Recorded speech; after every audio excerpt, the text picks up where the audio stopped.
Welcome back to the Keep It or Change Cars podcast. I'm Nissen, your host as always. I know last time I said that was the last episode, but because that episode is doing so well on TikTok and on YouTube, we decided, myself and my official co-host, Michael Pursuit, that we're giving you guys another opportunity to see us and give you guys knowledge about basically everything, all things cars, all things motoring.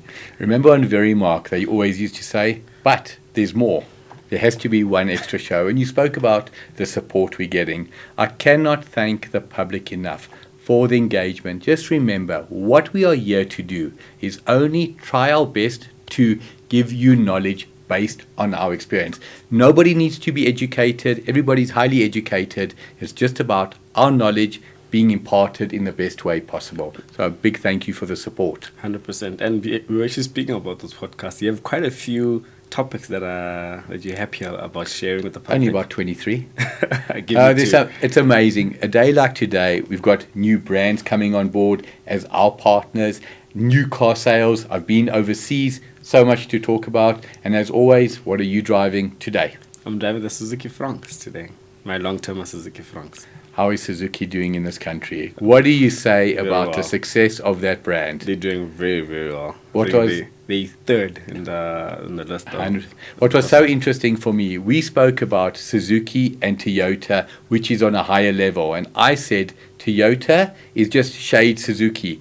Every single comment that came in was essentially not a chance. It is a Suzuki. It's not a Toyota. You're getting a better service plan, better pricing. To Suzuki, absolute hats off to you. To Toyota, you know you still got a huge fan. But now my loyalty is shared between two incredible brands. Okay, I'm listening. So the Franks, they've got a new gearbox in that, have they not? No, it's still the same 5-speed manual or the 4-speed automatic. Nice. But it's not that AMT. It's not no. It's a normal 4-speed automatic. And a car like that, it's a perfect balance for town, for highway. Do you know, as a matter of interest, if you're doing 120, roughly, what is that car revving at? Have you ever checked? Just under 3,000. That's nice. Just under 3,000 in the 5-speed manual. Yes. Yeah, because that's what I have. So you're talking about it being geared roughly 40 kilometers per 100. And just something interesting about a car's gearing. Yeah. The more speed that you've got for the lower revs, obviously the less noise, etc. So, and obviously better fuel consumption. But a great car. Suzuki in 2025, I think, is going to go from strength to strength. Yourself? Yeah, 100%. Earlier this year, I did say that Suzuki is going to challenge VW. And at some point throughout the year, they did surpass VW. But VW kind of has an advantage now because they group in them. It's VW Volkswagen Group. Yes. So it's Volkswagen, all the Volkswagen vehicles and all of the Audi vehicles that are selling, and they combine them. So obviously, when you look at the stats, it's a little bit skewed. Yeah, 100%. But as it is, just like that, I believe next year, including the fact that there's the new Swift that just came out, I totally believe by the time it hits March, for me, I'm saying March latest, they can overtake them. Suzuki will be second in the country. But if I say to you now, there's many reasons. They've got a fantastic dealership network. They've got the right customer approach. But what is it that is making Suzuki so successful in this country? Marketing team for me. Absolutely. Brendan Carpenter, hats off to you. Your approachability is noticed. I appreciate it. So I always talk about approachability. Now, your core focus as a OEM is the public. But how you treat the journalists, how you treat your sales teams is a reflection of how you're going to treat the public. 100%. Suzuki, hats off to you. But for me, it's one other thing. Their product. They've got a product in all the right categories. You know me, I have to get onto Mazda, and we'll get onto Mazda later. 100%. Mazda have got nothing in every category. Suzuki have got something in all the right categories. Would you agree on that? Yeah, 100%. Yeah. If you're looking at like an entry-level point of view, you're a student, you just turned 19 or 18, you need a car for varsity, Suzuki offers that. And where does it all start? Where does your motoring journey in life start? When you're 18, you've matriculated, it's that incredible thrill of getting your first car. 100%. Your first car is a Suzuki. Do you agree? Tick the box? Tick, yeah, definitely. You wanted your daddy to give you a BMW, I know that. Yeah, if I was not a petrol head, they would definitely, looking right now, I definitely most probably own Suzuki Baleno. if I was not like a petrol head and all that stuff. But obviously, because my mind is skewed, I'm weird like that. You give me Suzuki Baleno money, I'm thinking old school vehicles. Gosh. But when we speak about the Suzuki Baleno, tell me that is not a good-looking car. Remember, the fans voted it higher than the Starlet. What do you think of the looks of that car? I like it. I like majority of Suzukis. I like. There's no Suzuki that I don't like, unless if it's the Celerio. I'm not really a fan of the Celerio and the Ignis, but that's just about it. Every other Suzuki, I'm in love with. Well done, Suzuki. 2025 is going to be your year. Yeah, best believe by March next year, Suzuki will be second. Then basically, so now I want to move on to something very interesting. I can see your smile. I think, do you want to enlighten the public of the company that's on board, the topics that you have in your mind? So one of the things that we set out to do, and it is with pride, not with arrogance, I want to work with the best. Customer service is what we focus on. The fact that we are wanting to be a brand that everybody feels they can trust. If I say to you when it comes to finance, and I've not shared this with anybody, so you're hearing it now. When it comes to finance, if I say to you, finance, where can you get finance today? You want to buy a new car, give me a couple of options. Wesbank, first thing that comes to mind. Definitely Who Wesbank. else?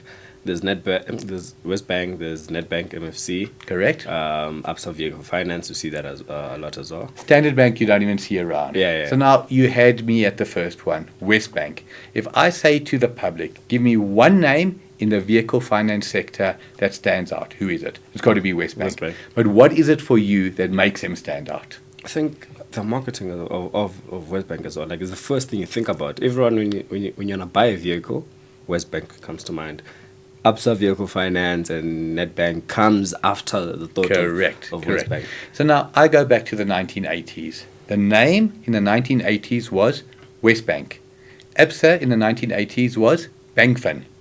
Stanik, which is Standard Bank today, no longer. Why did they all change the name? Wesbank, well done to you. We're proud to announce that All Things Motoring, our TV show, is now proudly brought to you by Wesbank. And the shout out to Wesbank is not because they came on board. Let me share with you, the public. We had choices. Who did I go for? Wesbank. 100%. When you go for the best and the best see something in you, we are humbled and we can't wait to work with Wesbank. Very, very proud. Now, talking about top brands, if I say to you, because you're a young guy, now I don't mock you when I say to you, you're a young guy. What is the biggest name outside of vehicle finance, outside of OEMs? What is the biggest name in the industry that probably is not where it used to be? Do you know where I'm going or not really? Not really. The AA. Oh, AA, yes. You're a 24-year-old. If you take your dad, who's what, 35 years older than you, 30 years older than you? Older than me, yeah. He's 20, let's see, 26 years older than me. So if you asked your dad, what did the AA mean to somebody in the 80s or the 90s? You wore your AA sticker on your car or your badge with pride. Where is the AA today? Actually, now that you speak about it, I actually don't see much of even those. The trucks were yellow. Correct. I remember growing up, I'd see all of those yellow trucks roaming around, the flatbeds and everything. Either a Nissen 1400, a Ford Bantam, or exactly what you said, the flatbed. Because when you drove a Peugeot or a Renault or an Alfa Romeo and you got stuck, you needed the AA to come fetch. I always make a joke. Hello, is this the AA? Yes, tell me, what kind of Alfa do you drive? This is in the 1970s and the 1980s. We are working to get them on board. It is a brand that I believe you can trust with your eyes closed. I don't want to say faded. They are no longer the relevant brand that they used to be. But what is the kicker for me? The kicker is they're no longer relevant, not because of a negative legacy. It's just time has changed. You take the phone Nokia. Oh, yeah. 100%. Nokia was overtaken by. Nobody, in my opinion, is going to overtake the AA. You're going to see what we're going to do for marketing of the brand that the public deserves and the brand that the public can trust. I think it would be a good reviving of the brand and see more of the brand out in public, especially in the streets? Because really nowadays you hardly ever see AA, Correct. because So- of the competition that's there. Correct. So the AA stands for Automobile Association. What is interesting, every country in the world, developed country to the best of my knowledge, has an AA of sorts. Some they call it the National Automobile Association, but fundamentally an automobile association is the body that regulates certain things in the country. Have you ever heard of the term AA rates? No. Okay. So you have a company car, or let's go one step back. You have your own car. You don't have a company car. Your company says, I need you to drive for us from Johannesburg to Pretoria and back. That's 100 kilometers. Your immediate costs are obvious. Your fuel. However, 100 kilometers on a car doesn't come at lack of wear and tear. There's tires, there's brakes, there's 1/10 closer to or 100th closer to your next service if it's a 10,000 kilometer service interval. So they've got something called an AA rate. Means if you do 10 kilometers in a Ford EcoSport, you can charge, I'm just using the example, R5. If you do 10 kilometers in a Ford Ranger, which is much bigger, you can charge R12 because the running costs are higher. So again, why do I rate the AA so highly? Who else does that besides the AA? Actually, no one. I'm getting enlightened by you about all of this. Thank you. So if you ever use your own car for company work, come to me and I'll tell you the AA rates. But I'm going to give you the AA rates from 1985. They were a lot cheaper than in 2024. I think I should start doing AA rates for coming to shoot the podcast. I think from Pretoria to all the way here in Randburg and back. Okay. I'm gonna Google AA rates. Suzuki, remember, he told me he came in one of your cars. So let's take a quick break, and when we come back, we're gonna speak about some interesting topics. There's a few topics that Michael came up with, and I'm gonna tell you all about that when we come back from the break. Looking to buy a new or used car? Visit changecars.co.za. Welcome back to the Keep It or Change Cars podcast. That's from the ad break. I'm back again with Michael Pashut. I need to tell you something very interesting, guys. He was not in South Africa for the past week or so. He was out in Australia. If you watch the podcast, you would know because he did share with us. So I'm very interested in knowing how Australia is, how the car culture is, and how it is compared to South Africa, because we actually do. The countries are similar in Very, in very, sorts. very much. But first you have to say hello, Michael. Hello, Michael. G'day, mate. Good day, mate. It's amazing. In Australia, every single thing is g'day, mate, and no worries. You ask anybody to do something, no worries. You say thank you, no worries. You say, will it be a problem? Nah, no worries, mate.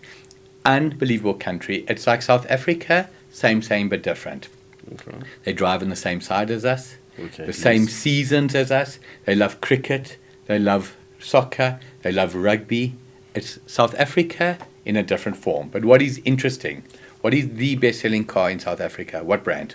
Toyota. What's the best-selling brand in Australia? Ford. Toyota. Toyota. Oh, wow. Okay. However, you're very, very close. Ford Ranger is now the best-selling bakkie. Second, Toyota Hilux. In South Africa, it's Hilux Ranger, Ranger Hilux. They are competing against each other. So we speak about similarities, absolutely right there. So now I'm going to catch you out on something that I guarantee you will not get. Okay. Brand. So when I say brand, Kia, Hyundai, Toyota, what do you think is the second bestseller in Australia? Which brand? Second bestseller. Let me give you a clue. Okay. They sell in South Africa as well, Okay. but you could not have more polar opposites. I said the country's similar. Sales of these same brand in the two countries are like zero and tops. What am I talking about? My mind is blank. Mazda. Really? Every third car you see in Australia is a Mazda. Wow, I've okay. always said, what do I say about Mazda? The product? Amazing product. Amazing product. You speak to Australians about Mazda, and I know it sounds like I'm joking. Mate, can't go wrong with a Mazda. Reliable, cheap to maintain, good resale value. They are the second best-selling manufacturer in Australia. That's very interesting, because imagine they're the second best selling in Australia, but in South Africa, Not even Mazda- top 15, I don't think. Not even top 15. I don't know what number from going Yeah, down, yeah. but not top 15. Roughly, if I say to you, total guess, how many cars would they have sold in South Africa in the month of November? Roughly. Roughly. If of a Mazda. Yeah. Uh, 200? 200-300. because number 15 is Stellantis at 550 something. So And they're not in the top 15. Stellantis is number 15. Right. And And Mazda's Mazda's not not. in the top. So it has to be basically 400, 300, 200, 100, 50, 0. You never know. That is crazy. I will make a prediction again, but I'm going to change my prediction that I made last time. I said Mazda will not be in South Africa within 3 years. Okay? Why am I Okay. changing my prediction? Maybe if the marketing team changes. 2 years. You're cutting it down. Absolutely. Okay. I will guarantee you, and again, when I say guarantee you, that's my firm belief Yeah. that Mazda will withdraw from South Africa. And it's all down to, again, the marketing team. They've got an MD, Craig Roberts, that despite glaring evidence, dealerships closing, declining sales, the wrong engines, the wrong products coming in, what are they doing about it? Nothing. They're doing a campaign with a dog hanging out the window. Is that inspiring confidence in the incredible brand that is Mazda? Not at all. I've always said, if something doesn't work today and you do it repeatedly, is it ever going to work? No, it won't. And with Toyota, the opposite. If it ain't broke, Don't don't fix it. The amount of Toyota dealerships, every other manufacturer that we've spoken about, Suzuki, are they increasing their dealerships or keeping them static? They're increasing. 100%. And Toyota's also increasing. Because 100 whereas there used to be a Toyota in Wonderboom. Now there's a Toyota being built in Montana. Like a whole new dealership. 100%. And again, I say always the word deserved. The success or the lack of is deserved in both cases.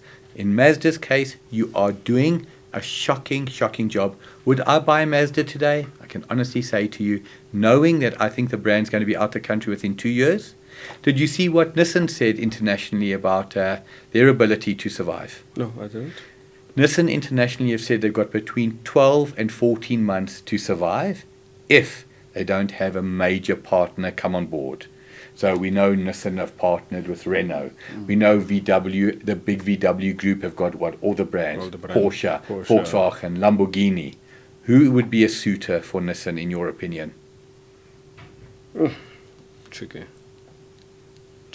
Yeah. Personally, I don't see it. Yeah. Nissen has become one of those brands, and I like Nissen, let me be crystal clear, that nobody needs. Nissan don't dominate any sector. Any sector. For you to say, I want Nissan because they are strong in that point. But because like you look at the small compact SUV, there's a lot of manufacturers that are dominating that part. Correct. When you get up into the Qashqai level, Qashqai is not even, I'm sure it's not even top 10 selling. 100%. Well, they're not And- selling anymore in the country, but Correct. Even their bestseller, Nissan, discontinued the Qashqai. They discontinued the NP200. Now, car. take a brand like Jaguar Land Rover.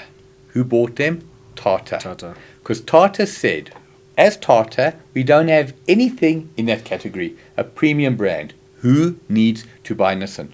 I can't see it. Do Toyota need to buy Nissan? no. Do Volkswagen need to buy Nissan? No, because they have the cars that Nissan has already, and they're already doing better than them.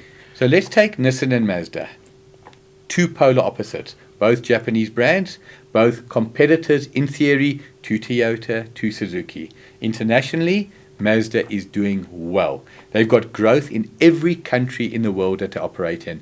North America, in Europe, in Australia. Mazda, well done. So that says a lot about Mazda. South The Africa. brand. It's all down to Mazda South Africa. Yes, that's what I'm saying. Because if Mazda, the brand, is doing exceptionally well across all countries, but this one country, then this one country needs to relook and basically just look at what they're doing wrong and Correct. fix it before Mazda Global says, you know what, because you're not doing well in this country, we're pulling.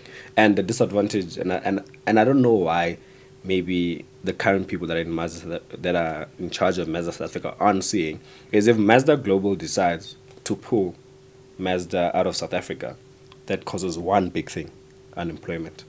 So those people will be out of a job. Absolutely, absolutely. Now, I've spoken in depth to the MD of Mazda. What does everybody blame for the challenges they're facing? The Chinese brands. Am I correct? They call it the onslaught of Chinese brands. You look at the sales charts in South Africa, the top 6 brands that are selling in South Africa, how many of them are Chinese? None, because it's Toyota. None. It's Toyota, VW, Suzuki. Correct. Hyundai. Correct. Very Well done, surprising. Hyundai. Hyundai, Unbelievable. very surprising. It's the Ford. same brand. I say Hyundai, he says Hyundai. Yeah. It's the same brand. And then it's Ford and Isuzu. Correct. Yeah, so So what are you blaming the Chinese onslaught on if you are Mazda or if you are Nissen? you can't. No, sir. No, ma'am. It's your fault. I will say it again and again. One thing that people must understand is I genuinely like the Mazda product. I Same. genuinely like the Nissan product. My anger is that you've taken a good product and you're allowing it to fade.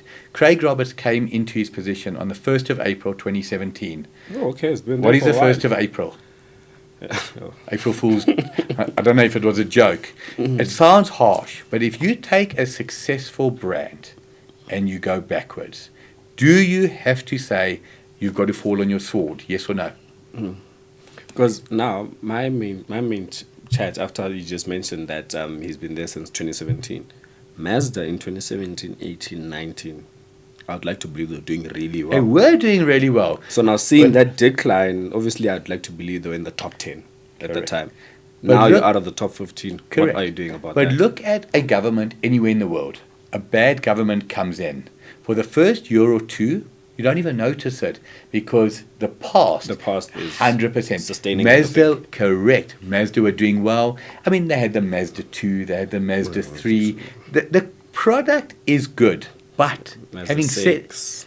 said that, and now without contradicting myself, is it fair to say internationally Mazda hasn't gone the tech route? The Mazdas in South Africa today, what is their tech? Very simple tech. There's nothing like the Chinese. They don't fit all these fancy tech because that's not their selling point. It's not the reason why a Mazda customer buys a Mazda. Correct. But the reason it's not selling in South Africa, marketing, pricing, what do you think of the pricing of Mazda?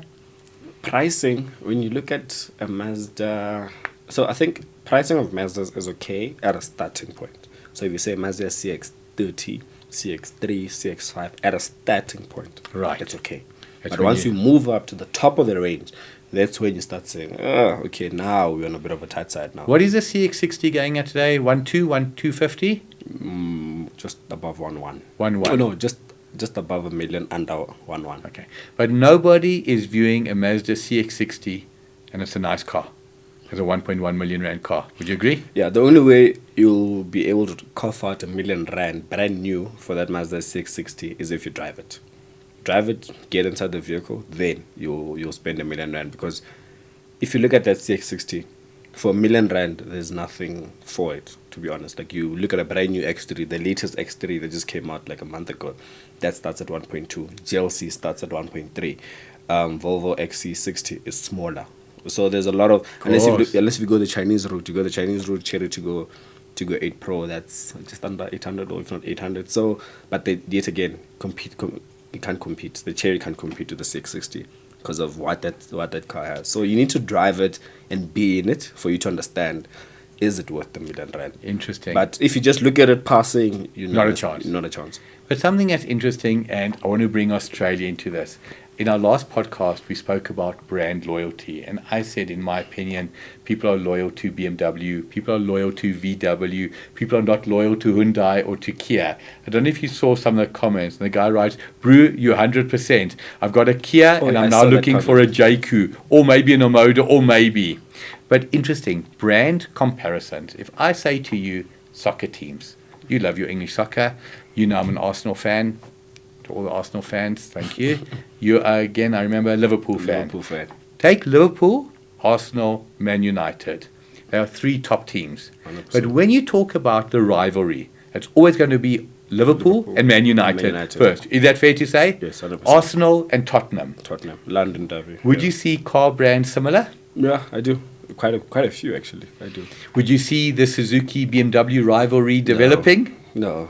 Are we talking about Premier League and Division 2? Yeah, that's and championship. But if I say rivalries, so I'm going to give you a name. Okay. You throw it back at me, whatever I say to you. Okay. Suzuki, Toyota, 100%. BMW. Mercedes, Now, take those 2. Where does Audi fit in? doesn't. Has always been like the third wheel to those two, essentially. And it all comes down to Audi having a lack of legacy. I've often said, Audi, you have a great future. You have a terrible past. You look at the 70s, you look at the 80s, you look at the 90s. BMW, Mercedes. You had the 3 Series. You had the C-Class. You had all the cars that people want to become collectors of today. Yeah. Audi, I say you've got a great future. 10, 15 years from now, RS3s, RS4s, TTs, RS6, R8s. They've got a great future ahead of them. Yeah, now that you mention it, yeah, because when I look at the past, I'm like, okay, now I'm looking to buy an E30 BMW. They have a good legacy. Correct. Mercedes as well. There's the E30 W124. from the 80s and early 90s. Give me an Audi from the 80s that you would aspire to. Guarantee it doesn't exist. I don't. The oldest I can go, an Audi that I'd buy is most probably like a 2010 R8. Yeah, correct. Yeah, 2010 R8. Or maybe the B4 RS4. That's it. The 2007. 2007. That's Manual. That's the oldest I'd go. Whereas with Beamer, for next year, I already want an E30, and E30 is early 90s. If you take BMW in the 60s, the 2002, the 70s, the 3-litre CSL, the 7 Series, the 5 Series, correct, every decade there was something you want. Same with Merc, Audi, again, wake up, but remember, you've got a great future. So let's say the past will not define you, but the future must. You give me a brand. Just before we move on to that, you mentioned Audi and Audi's future, right? Looking at the RS3s, that five cylinder, the RS6s, all of that, right? BMW will also definitely have some classics 10 years from now because of what they're producing now. Whereas Mercedes-Benz, they're going the 2-liter route. So do you think in 10, 15 years' time, like right now, I aspire to own like the W204 C63 or something like that. Because it had a 6.2 litre Exactly. V8 engine. Now, 10, 15 years from now, is there someone that would say, I aspire to own the current C63? Honest opinion? I don't think so. Again, we may be wrong. But I don't think so. People want V8s. V6s, I'm not saying they're in the same category as V8, but a V6 is still a badge. Yeah. What is a straight for? What is a straight for? So since the competition, like how we said now, it's Mercedes and Beamer, maybe 10 years to 15 years BMW, Audi. Audi? Okay. Here's your next PR. You want him on board. Yeah, and I actually do have a degree in marketing and all that stuff, so you never know, guys. But openly, Audi, BMW, Mercedes, what's my favorite? Audi. Absolutely. So I'm not negative to the brand. I'm a realist. If you're failing for a reason. Doesn't matter that I love you. If you're my favorite child, but you're being naughty, I've got to call you out. So I gave you a couple of options. Throw some at me. Okay. Renault. Scrapyard. You're not wrong, but a direct competitor. Direct competitor. I would say probably Nissen. Renault. I think of Nissen and Renault same. So obviously, automatically, of course, we're going French. Yeah, French. But again, I ask you openly, because remember we always talk about questions. People will phone and say, can you give me a good reason to buy a Renault? And I'll say, I can't. Tough. What is a good reason, in your opinion, to buy a Renault, Nikki? Tough. They are low risk in terms of theft. I think they're decent looking cars. Yeah, they look good. But again, the Renault product range today, how many products have they got in the country? Quid, Kaiga, Clio, Triba. What's this big one? I don't know if they still have it. Koleos, yeah. I don't know if they're still selling it brand new, but it would end there, if I'm not mistaken. So maybe, let's just say 4 or 5. If you take the most unsafe car in an accident, I'm sure there are a couple, but what is a one that stands out? You've mentioned the name. Quid. Have you ever seen an in-cab test of what that Renault Quid does? The back literally comes 3 foot off the ground. The car just crumples. What is the in-cap score for that? Anywhere 3 is acceptable. 4 is very good. 5 is 10 out of 10. It's not unattainable, but it's the best of the best. If you get a 4, it's brilliant. What does the Renault Quid get? A 1? Not quite. Oh, okay. So if And you're it getting sells a lot. divorced and you wish for the demise of your spouse, buy them a Renault Quid And as a it's- parting gift. It sells a lot. Like you see so many quids on the road. Like so many. And again, you know what saddens me? We spoke earlier about student cars, and we said you want to get into a Suzuki. I put my daughter into a Suzuki. Do I feel safe? Yeah, depending which one it is, yeah. Correct. 100%. I put my daughter or son into a Quid. Now, they're just starting to drive, so you almost need a car that's actually better than a driver. What is a Quid better than? A bicycle. If you're competing with that, but yeah, the quid is not, because I've seen a few accidents on the road of the quid, and you'll see the quid is badly damaged, but you find that the car it hit, it's Not even touched. yes, just a little knock. So I think with the public, and I think this is, let me use this to actually enlighten you guys or educate you guys. A brand new car is not always the way to go. So just because you have 100%. 200,000 rand, whether it's finance or cash, and the quid you want is brand new. I don't know how much quids are going for now, but I remember they're like 160 at some point. But if the quid you want brand new, let's just say it's 190,000. Or the rand. Suzuki Espresso is Or an the example. Suzuki expenses as well, yes, because they compete. Yeah, those Correct. two cars, Yes. both cars in the situation, they 190,000 rand.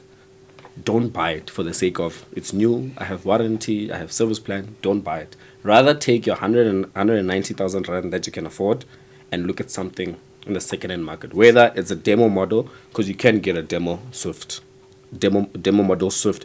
And when a car is a demo, when a car has 10,000 Ks, It's new. it's basically new. It hasn't even been to its first service, essentially. You're gonna take the car to its first service, or unless if you buy it, they're gonna service it for you before you get it. Very so you interesting need to point. look. So you need to look at those things. If a car has 25,000 Ks on the clock, you need to think this car hasn't even been to its second service. So what is a 20,000 kilometer on a Suzuki Swift? There's a lot of cars you can look at. You can even look at like a Polo, Yeah. and those cars are much safer. As much as I'm speaking about a Polo, you're scared it's gonna get stolen. Polos don't necessarily. It's quite rare for them to get hijacked much. They don't really hijack them much Interesting. anymore. It's stolen. It gets stolen. Yes. So I feel like if you own a Polo, like myself, I own the City Golf. You don't get hijacked in a City Golf. It gets stolen. So I'd rather be safe than sorry. Interesting. So I'd rather buy a Polo, knowing the risk that comes with the Polo, I'd rather buy a demo Polo than buy a brand new quid. If I have the Polo, I will know those cars are high risk. So there's certain places I shouldn't go. I'm from Pretoria. Okay. If I'm not from the local gases or whatever, I don't go to Mamelodi because it might that's where it might get stolen. Correct. Because I'm in like Interesting. townships or whatever. So you need to look at those things. And for me personally, I'd rather drive a demo model Polo than a brand new quid or espresso. So very, very interesting, and I promise you've nailed it there. Where does a car lose most of its value? Immediately. You buy a 2-year-old car that's got what you said around the 10, 15, 20,000, still like new. It's lost maybe 30, 40,000 rand, but it's that 30, 40,000 rand that you couldn't stretch your budget from 180 to 220 new. 220, yeah. So you settle for the brand new car at 180, rather go for the 2-year-old Suzuki, Hyundai, Kia. Yeah. And you'll find it. Absolutely. Like let's just do a quick exercise. You guys are seeing now on the screen, I'm on the Change Cars website for 200,000 rand. Look at the options that you can get and you will find it. So interesting. And if you do get it, come to us. Michael has this very new feature. Even if it's brand new, but I'm not going to speak too much about it because I want him to speak about it. Awesome. So one of the things that I believe is always when you build a business, think like a consumer. You go into a store, you go buy a car. I don't say discount per se. You're not asking for discount, but Yeah. you're saying what is the best price that you can put together on a quote. So we've trademarked something called Beat by Quote. You don't have to be a rocket scientist to work out what that means. Yeah. Bring us any quote from a dealership that Change Cars is not working with. So very easy, you go into the Change Car website, you'll see a tab that says Our Dealers. Look if the dealer you are interested in is on the site. If it's not, bring us a quote from that dealership. What will we do for you? What will we absolutely guarantee? Beating it. Beating it. Now, again, without stating the obvious, what does beat by quote mean to you? Offer less than what the initial quote is. So there are a couple of ways you can beat by quote. For example, You can say, I can beat it on price. You can take the same quote. You can add more value. So it's got a service plan to 60,000 for 230,000 Rand. We'll give you a service plan to 80,000, same price. So you've taken the same quote, same price, Just added more. added more. Your trade-in, you're getting 145,000 Rand on your trade-in. And the car's price is 230. We'll give you the price of 230 on the new vehicle, but instead of giving you 145 on your old one, we're giving you 155. So Beat My Quote is completely transparent. All we're saying to you, you're looking for a brand new car anywhere in South Africa across all 9 provinces, and it's from a dealership that ChangeCars does not work with. I promise you, we won't just beat it, we'll proverbially smash it. Yeah, I think we can just end the podcast because there's definitely You don't get better than that. There's definitely no topic that's topping that. But I think it's been a very successful year this year for basically myself, yourself, and the company. And as you can see, all things motoring, change cars, keep it change cars. We've grown as the company. We have new sponsors onto the platforms, and I think that's one way of seeing a growth of a company. The podcast, beginning of the year, this wasn't there. Correct. Now we look towards the end of the year. It's one of the, for me, you can quote me on this actually. You can quote me on this. This is the biggest motoring podcast in South Africa. If you don't believe me, look at the numbers on TikTok. So I'll go one step further. For me, the definition of success is most people are chasing the dollars. I'll say to you on camera, that for me is always a byproduct of doing it right. If you're chasing the money, you're not going to get the success you deserve. If you're chasing doing it right, success will come and the financial reward will happen. You take our podcast.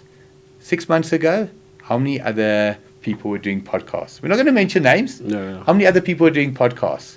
Literally nothing. All of a sudden, podcasts are the flavor of the month. But the key for us is, are we trying to get our name in light? Not at all. I want you to look at Nikki, to look at myself and say, you know what? I think I could ask these guys the right answer to the question I have. How do you get hold of us?